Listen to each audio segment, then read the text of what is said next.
Our moonship pilot should be around here somewhere. Is that right?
Look lively, everyone! I know, this 1243rd inspection is a mite ahead of schedule, but it is of the utmost importance, for Zodiac, alas, is no more. As of now, our mighty moon has a new purpose, to bear the people of Etheris to safety! Our time has come, my friends!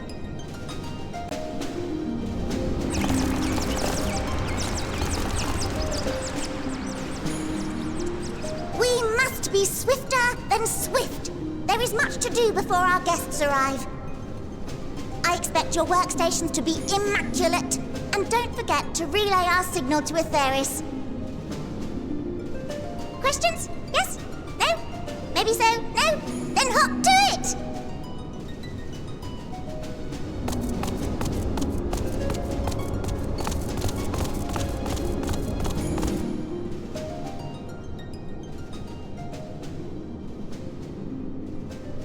"'Tis a rather curious crew she hath chosen. Their endearing forms intended to ease the passengers' hearts, perhaps." Perhaps.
Of course, introductions are in order. Ahem. My name is Livingway, and we are the Loporits, created for the express purpose of commanding this ship and bearing the people of Etheris to a brave new world. More specifically, I am the one whom she charged with the execution of her most vital plans. You might say I'm her right paw.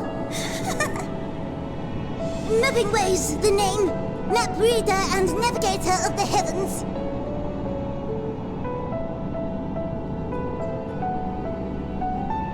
Pleasure to meet you all, but I'm still trying to make sense of this. Confusion and bewilderment are completely understandable. Fear not, I shall walk you through it. The people of Etheris, through no fault of your own, I'm sure, set in motion a series of events that, unfortunately, culminated in Zodiac's obliteration. Acutely aware of the imminent crisis, your parents said to you little ones, on ahead while they began the necessary preparations.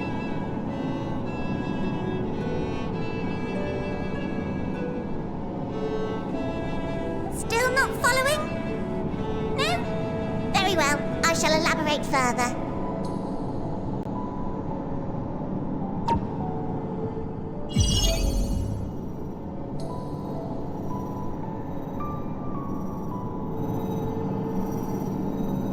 Here we have Etheris, your home, and the moon, where we are now.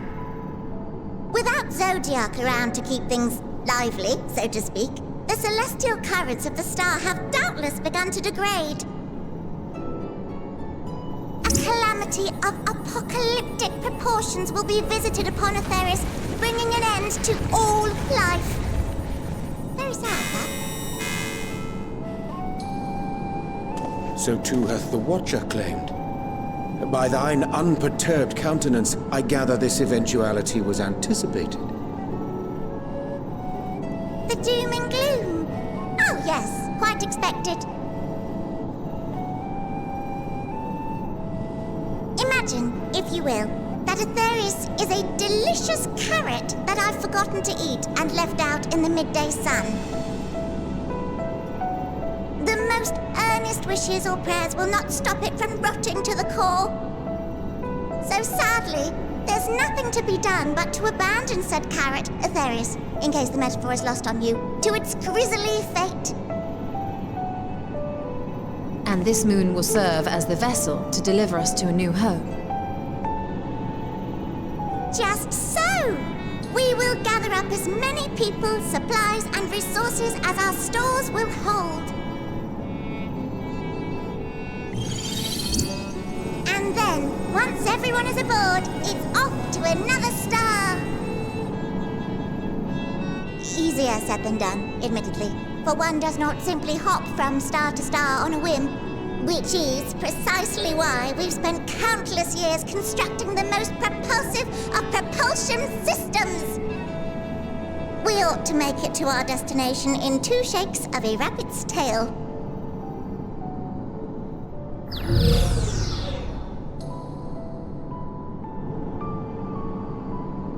Impressive technology.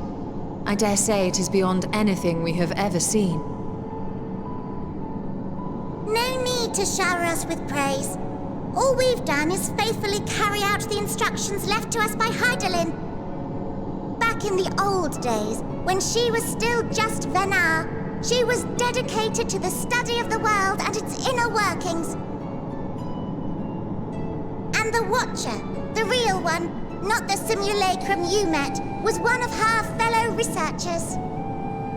We and this wondrous vessel masquerading as a moon are products of their knowledge and know-how. There's certainly more to you all than meets the eye.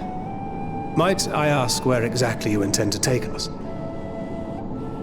We identified a few promising candidates for resettlement some time ago, but we cannot guarantee that they are fit for habitation. Moreover, the ship can only travel in short bursts. We intend to go down our list, hopping from star to star, until we find one suitable for resettlement. No need to worry, though. The vessel is being refurbished with accommodation for an extended stay as we speak. While we did have to rely upon outside help to determine what amenities were essential, I dare say we have risen to the challenge. Help? From who? From you and yours! Who else? Each time we woke to perform regularly scheduled maintenance, we were greeted by the resources you sent us. What better way to learn about preferences and proclivities of our present-day charges? Ah, but you're still adorable little children. Perhaps your elders were responsible for the deliveries. I'm not sure what led you to conclude otherwise, but I can assure you that we are all grown men and women. And I very much doubt my elders know this place exists, much less how to send you so much as a starlight missive. What? Then who in blazes let you on my moon?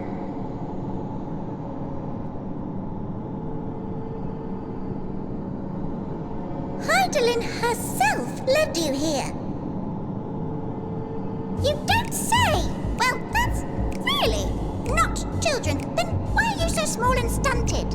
Like little baby carrot people. Well, Amarotines were a great deal taller. In the present day, persons of such prodigious size are exceedingly rare. So, you're saying everyone's not like the Watcher?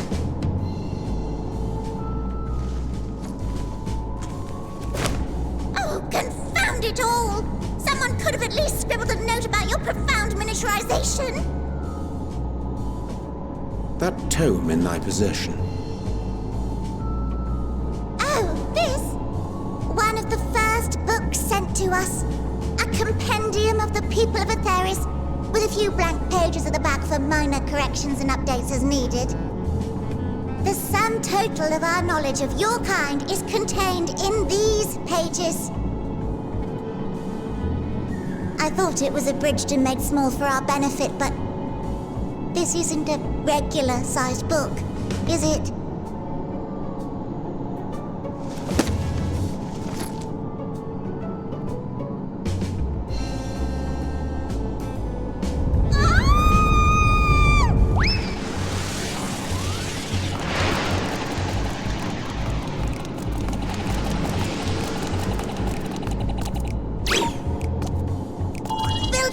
Can you hear me?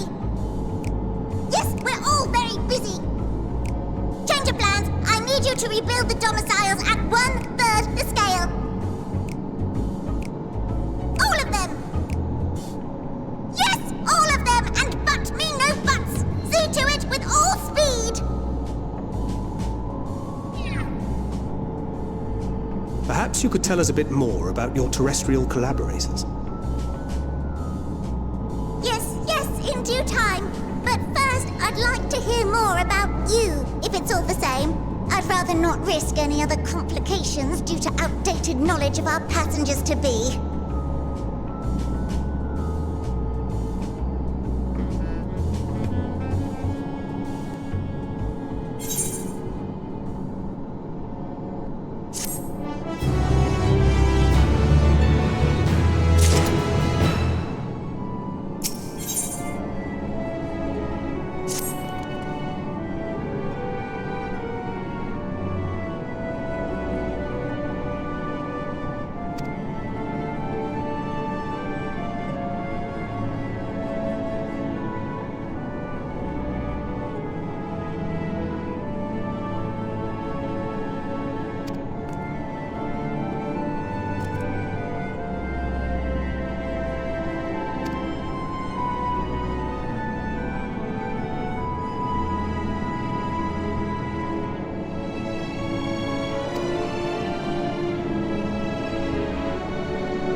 ready in the teleporter.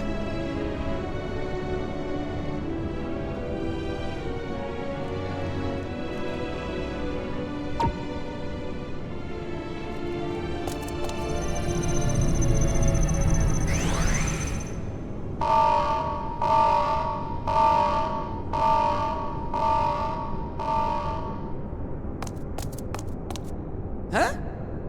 Access to living quarters restricted due to reconstruction. Then where is it? Oh no!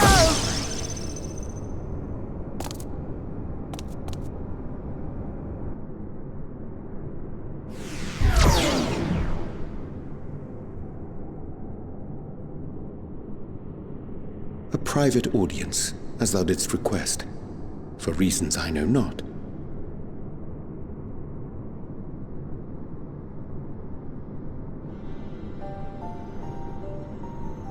Just a precaution. I'd rather I didn't have to ask the question at all, but I take my responsibilities very, very seriously. Do you and your friends, by any chance, find our accommodation wanting? Be honest, brutally even. 'Twould be ungracious of me to belittle the efforts of thee and thine. Lovely sentiment, really. But the disappointment is writ plain on your comrades' faces. It's all the more frustrating since no one will come out and say what they find wanting.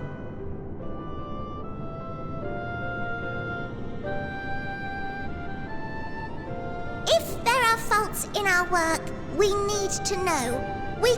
We will do better. But time is not on our side.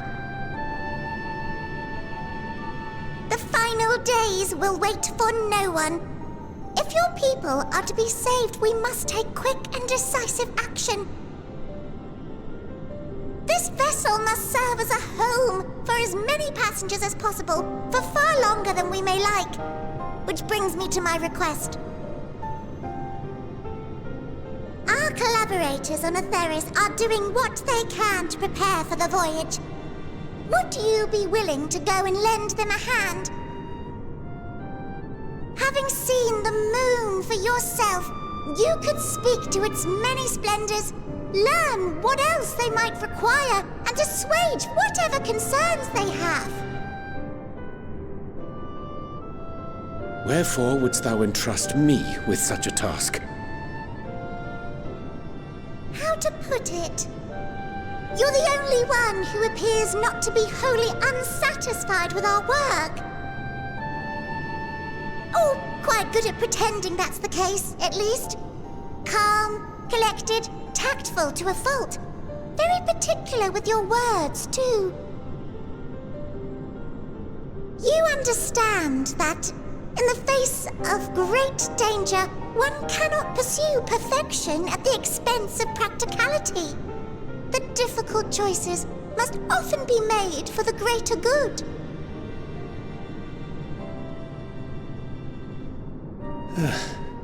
And so fate doth conspire to set my feet upon this path once more. Come again?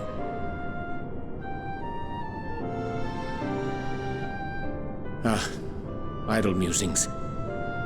'Tis no trifle thou dost ask.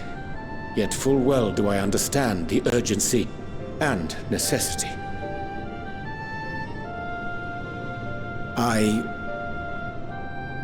Oh, dear me! Dear me! I was terribly sorry for the mix-up. It's a bit of a malfunction.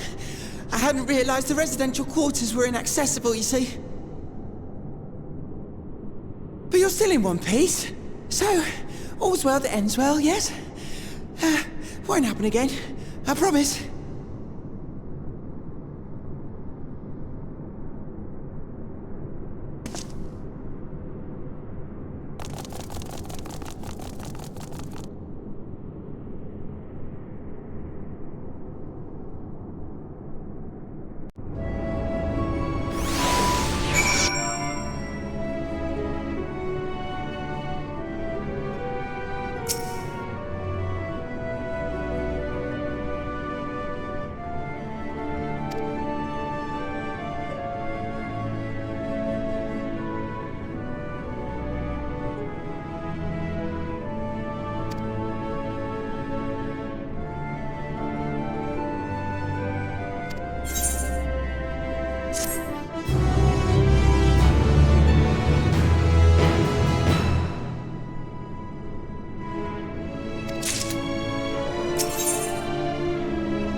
Thine arrival is timely as ever.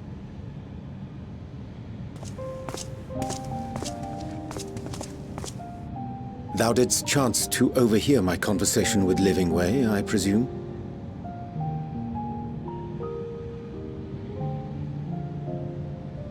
'Twas not mine intent to move in shadow. Nevertheless, I have been asked to do that and more yet again. Is it so plain that these strangers could intuit it at a glance? My capacity for silence and secrecy and duplicity. When Grahatir did contrive to deliver the first at the price of his own life, I was complicit in the scheme. A sacrifice averted for a mercy. Would that I could say the same for Menphilia. One life for one world. And by that bloody bargain brokered by my hand were the scions robbed of a dear comrade, and Flamine her beloved daughter.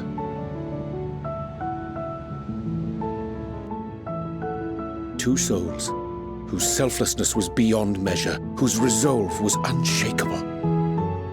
They would not be moved even had I thought to protest.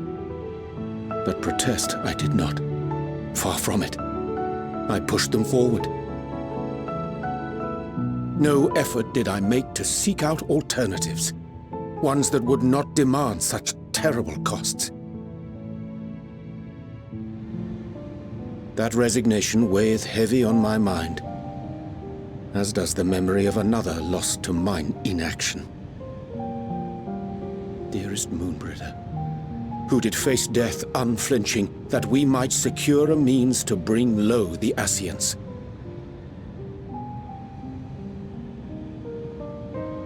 In her hour of need, I did naught.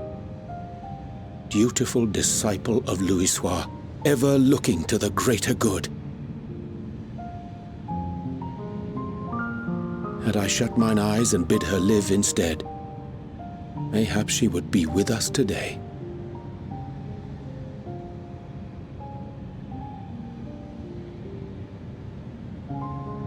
Selfish wants, born of everlasting regrets.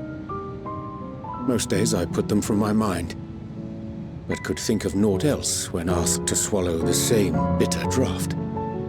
Subterfuge and sacrifice. Mayhap the right moral choice, but one I regard with great trepidation.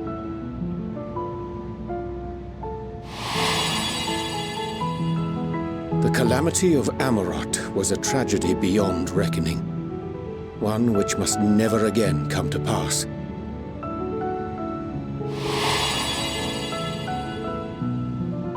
Thus must we struggle, haunted by ghosts of those we have lost, clinging to those we pray we can yet save. But what of those we cannot? How do we make peace with the dreadful algebra of necessity?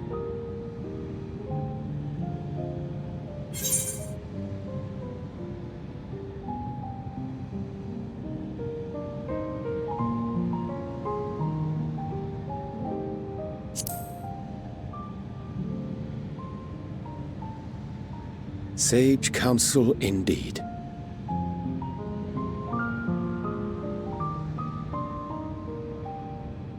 I see. Wisdom as befits a great worm. Curious that he should think thee in need of such encouragement. Strange. Scarcely can I remember when last we spoke alone, and so candidly.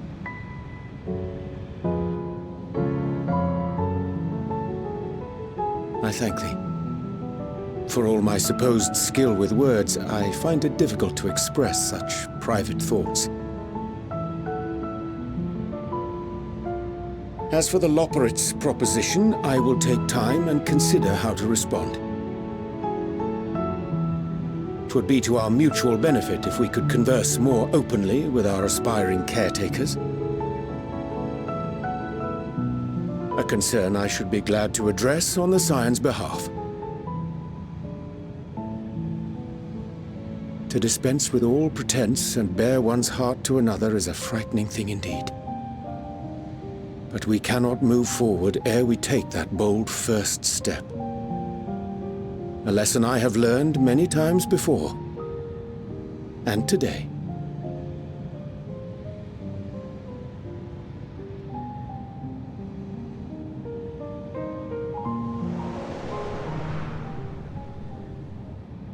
What are they saying? Curse these ears! I've heard bugger all! No matter. We've got our plans.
And what, pray tell, do we seek at the Watcher's Palace?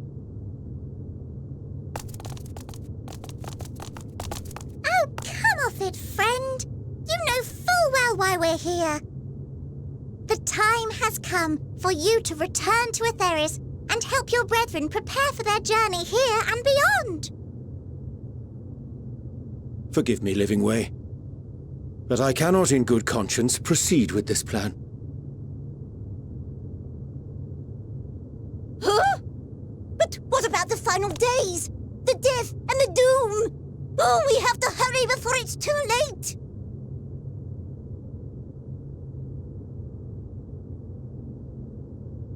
Your unflagging commitment to your duty is endearing, to say the least.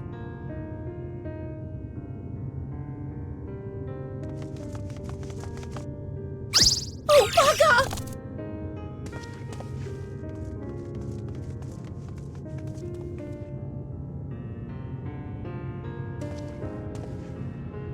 Be at ease. They bear you no grudge, nor do I. How could we, having come to understand your purpose? For millennia, you and yours worked tirelessly towards the singular purpose of this heavenly vessel's construction. An arduous feat by any measure. It is clear you have spared no effort. Why, your very names are a testament to your dedication.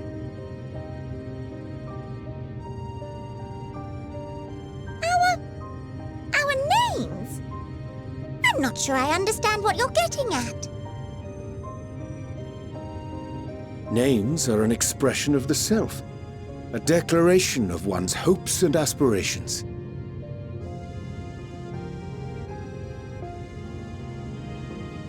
Your use of contemporary, uncomplicated nomenclature doth ensure clarity of purpose. There can be no doubt that your love for the people of Aetheris is boundless and pure.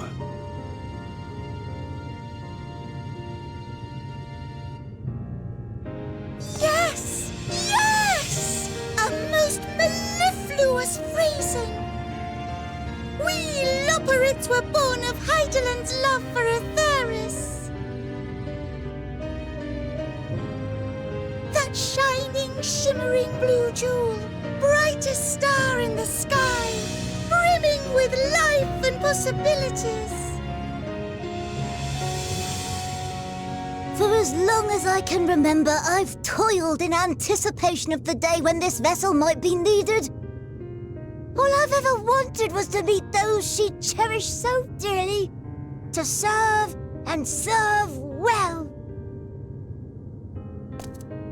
That goes for all of us, don't you see? So help us help them. Lead them here where we can keep them safe. If there's anything wrong with what we've built, we'll fix it. We'll make it right.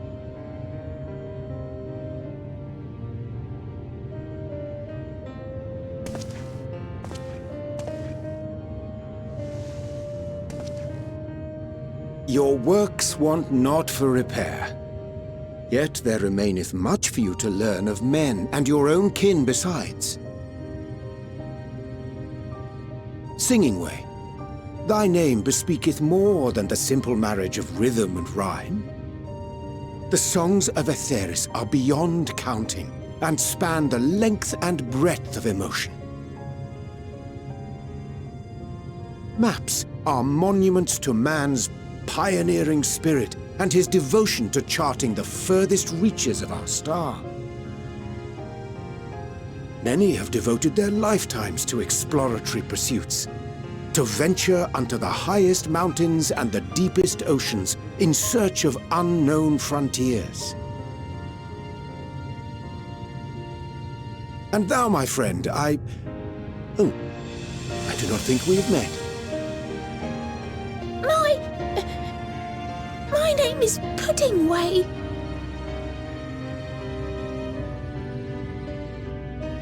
Pudding Way? Yes, indeed. A name of deep and abiding significance, I'm sure, but one perhaps better communicated through delicious deeds than tasteless words. A judicious application of fey magics at a later juncture may be appropriate.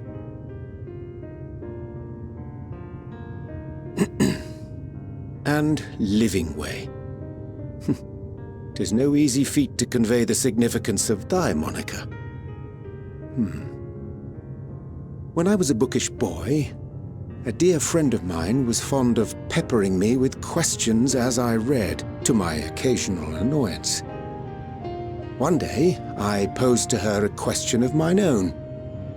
What does it mean to live? After much contemplation, she proffered this answer. The anticipation of a half-read story's conclusion. The hope today's mistake may serve as tomorrow's lesson. The wish that a new acquaintance may one day call thee friend. She believed it to be all these moments and more.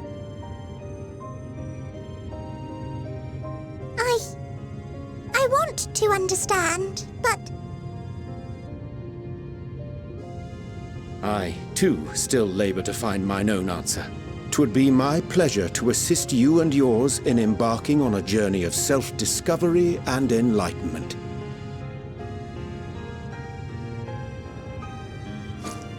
For thee.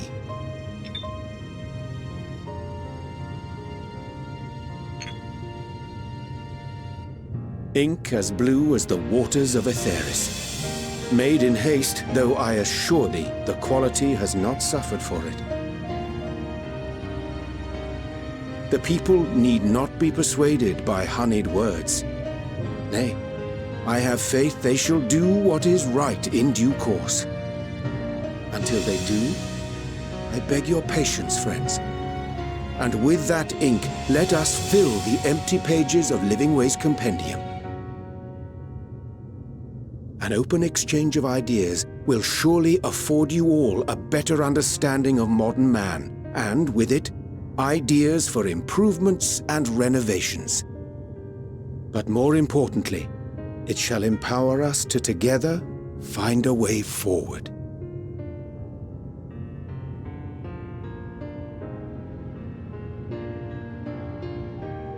I hope you're right. Thank you for this lovely gift.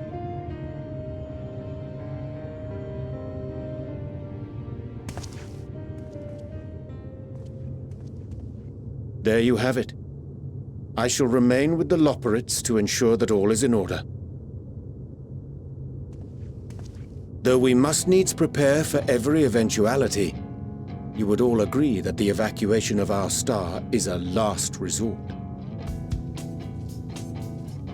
To accept failure is to accept the demise not only of our star, but that of Reen's, of all reflections, and the souls that call them home.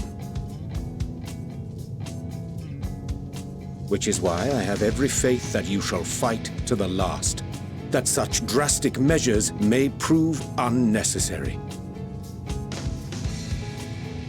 Should the worst come to the worst, and I pray deeply that it won't, I'll take comfort in knowing preparations were made under your watchful eye.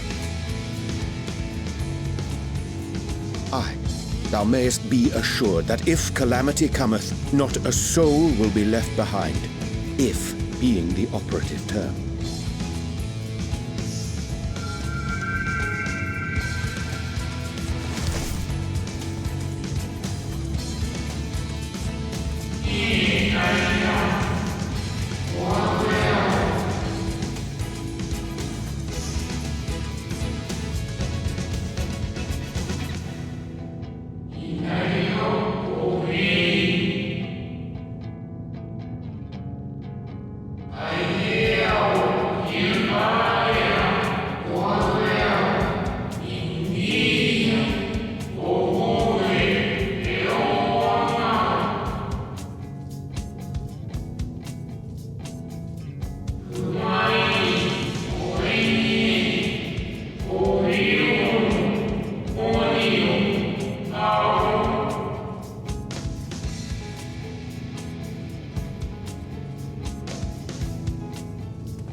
I hate to interrupt, but I feel like I need to make amends for all the secrecy?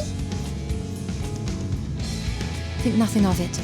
We haven't been the most gracious of guests. Do convey our apologies to Growingway and the others.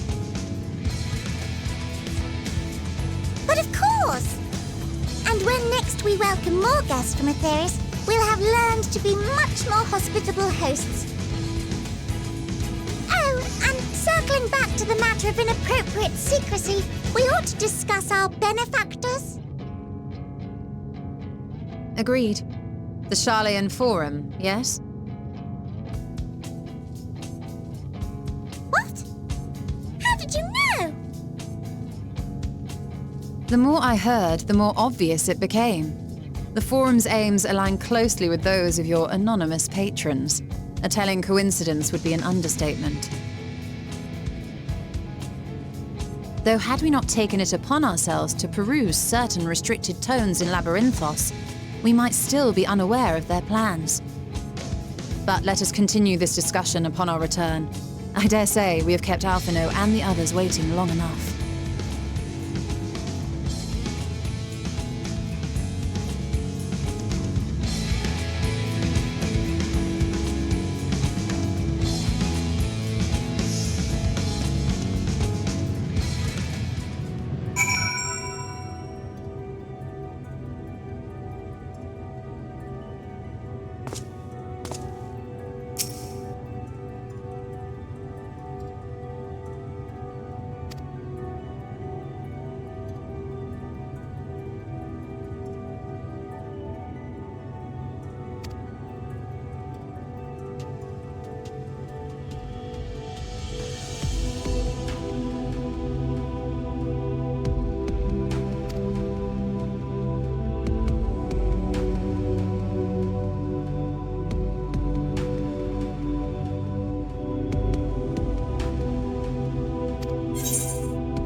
Order! Order, I say!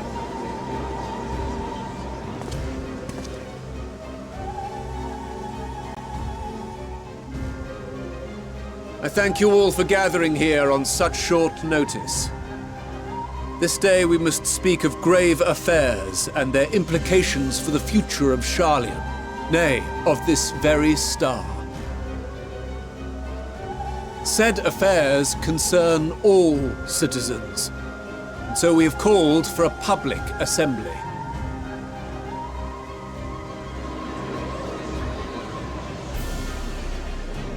You may have heard rumors of the Talopheroi and the havoc these madmen wreak abroad. Under normal circumstances, we would pay little heed to petty disturbances outside our borders. The final days, however, are another matter altogether.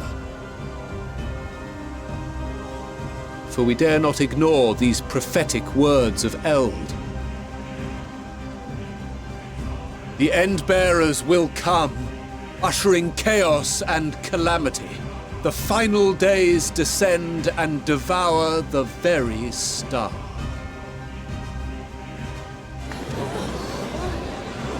I've never heard this prophecy. Is it true? Will all that really happen? Calm yourselves. The time has come to speak of the Forum's most sacred duties. But first...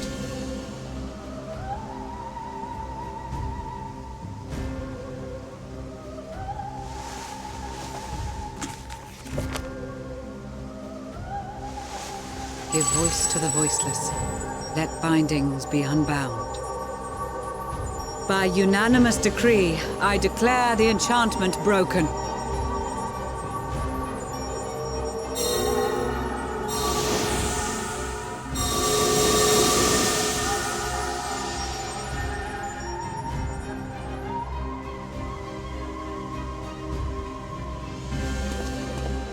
Master Leveilleur, if you would. Very well.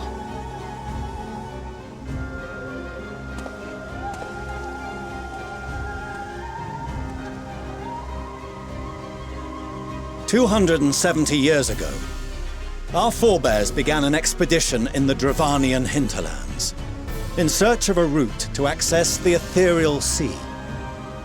This much is public knowledge. Their findings, however, would become the Forum's most closely guarded secret.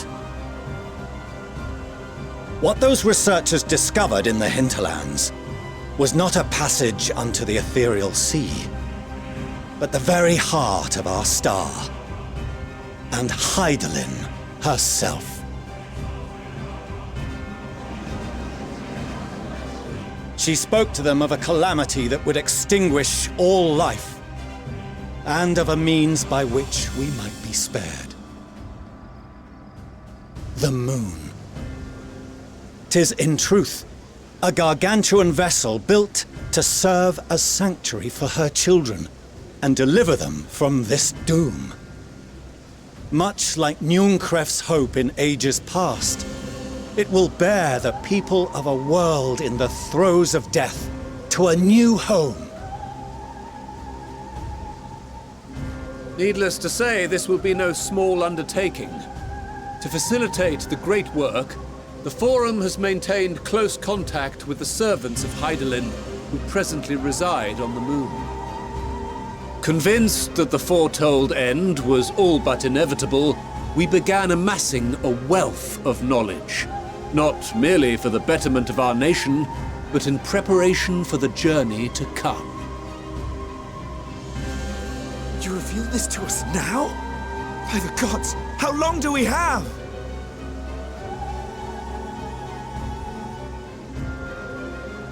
While we cannot say with certainty, we believe the hour to be nigh. We received a transmission from the moon suggesting as much not long ago. Which is why we must in earnest begin preparations for the great exodus. For his impressive contributions and the leadership he demonstrated during our withdrawal from Dravania, we have elected Master Leveilleur to oversee this initiative.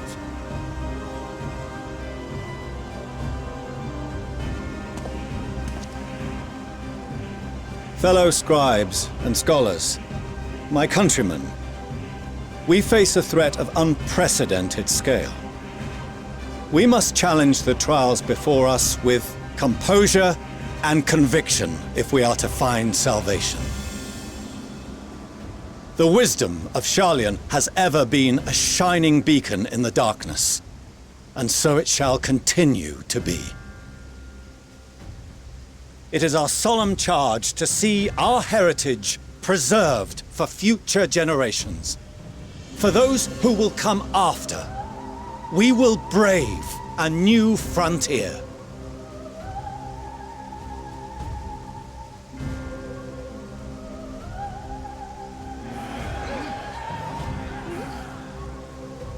Administrative edicts will be relayed to all major institutions ere long. In the meantime, carry on with your duties.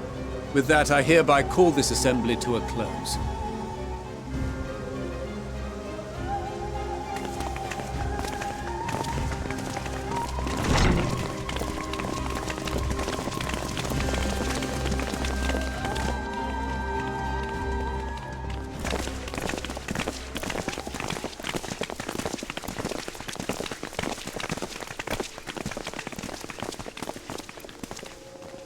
Do you remember what Mother told us when we visited home? That it wasn't until after we were born that Father seemed to lose himself in his work. If that great work of his was the evacuation of this star, then... Yes. It wasn't for his benefit.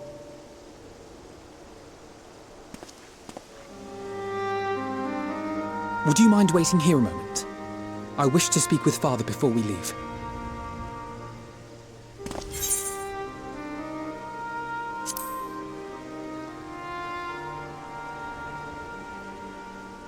Thank you. I shan't be long. If it's all the same to you, I have a few choice words to share with Father as well.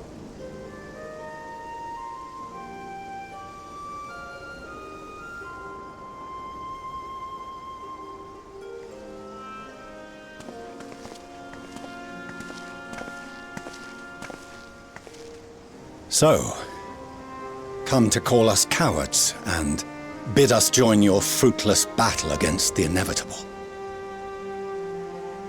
Nay, we do not object to the Forum's proposal. On the contrary, those who wish to flee have every right to do so. Urianger is cooperating with your associates on the moon to ensure that all is ready should evacuation be our only recourse. Then whatever your business, I suggest you be brief. Though we cannot boast the boundless wisdom of Sharlayan, We have first-hand knowledge of foreign cultures and have conversed with no small number of peoples.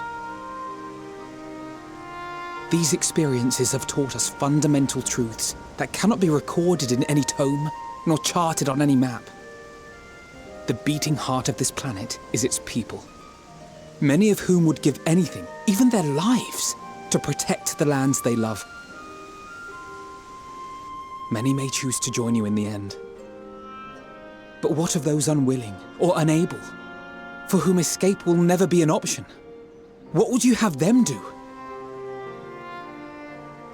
To ignore the plight of those one might conceivably save is not wisdom, Father. It is indolence. This is why we choose to fight. We'll not ask for your understanding, Father.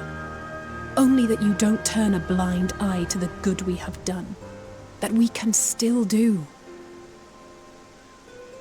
We're not children in need of protection.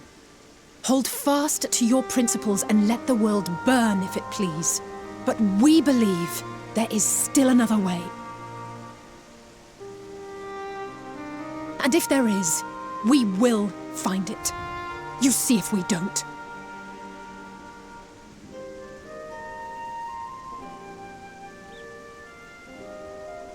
Do as you will. Just stay out of our way.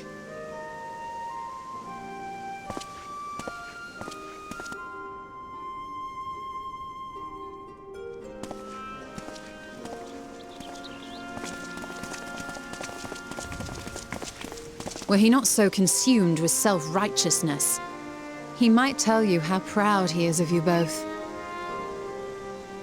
Bold words call for bold action, and there'll be no turning to your father should plans go awry. As if I ever would. So long as there are those who wish to stay and fight for this star, we have to do what we can to help them.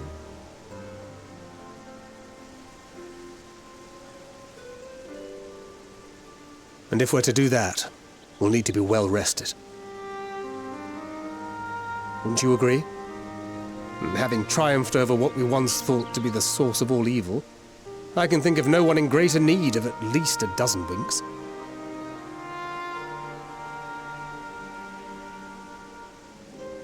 Shall we then? To the Annex, to prepare for tomorrow.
Craving a midnight snack, were you?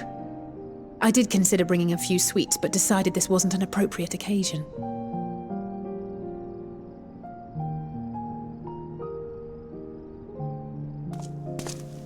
I couldn't sleep. Had a few things on my mind. I know it's late, so I'll try not to talk your ear off. It's Xenos. I keep thinking back to Garlemald when he'd taken control of your body. An altogether terrifying experience, to say the least, and one that served as a harsh reminder. No one, no matter how strong or quick or clever, is invincible. Not even you. And as much as it might seem at times that you are, one misstep, one mistake, and that's that. Which is why, even though I know you've heard it 1,000 times before, I'm going to tell you to take better care of yourself. Because you really, really should. It goes without saying that we're all committed to this fight. But that doesn't mean that we need to throw our lives away. You know how I feel about noble sacrifices.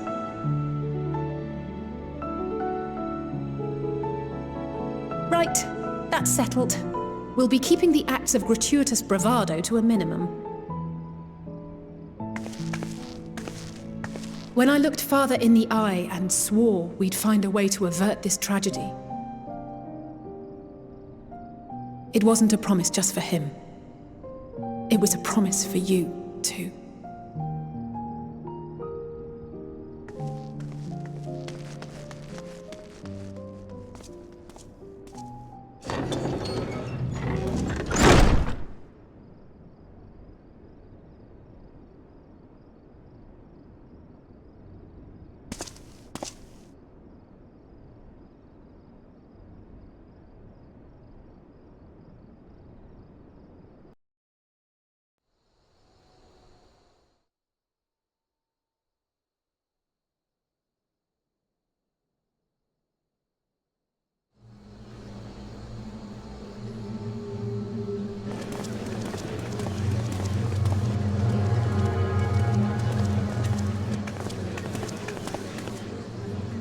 Thank the gods that tower is gone. The sight of it was enough to make me sick. Thank the Ilsebar contingent, more like. Word is, they fought their way into Garlemald and toppled the bloody thing themselves. Not just the one, neither. All the towers have up and vanished. Aye, I heard the same. Commander Aldin and his troops helped keep casualties to a minimum, too.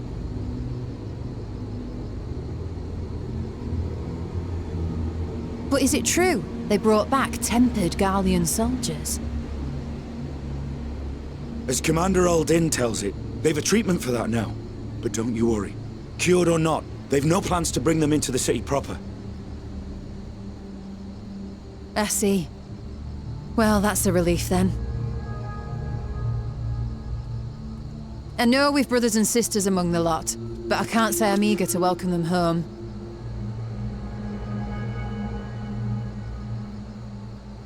Wanted to think about it for a while yet. They're to be looked after in Alagana for the time being.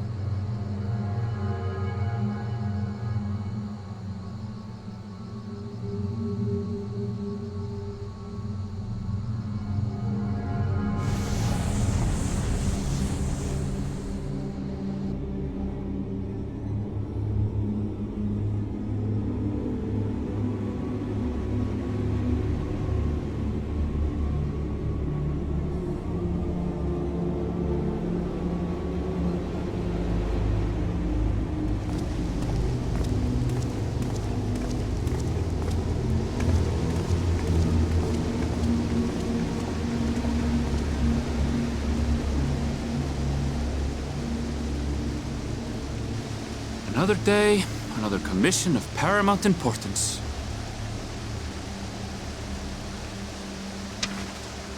Well, what have we here?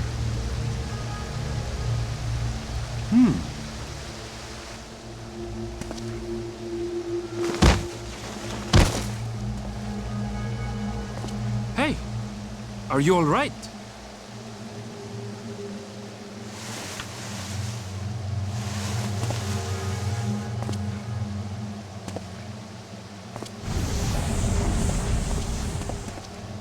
Was that? No. The shadows play tricks, nothing more.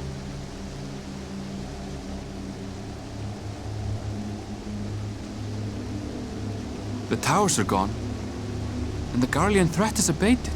Yet, why does it feel as though it's about to get much, much worse?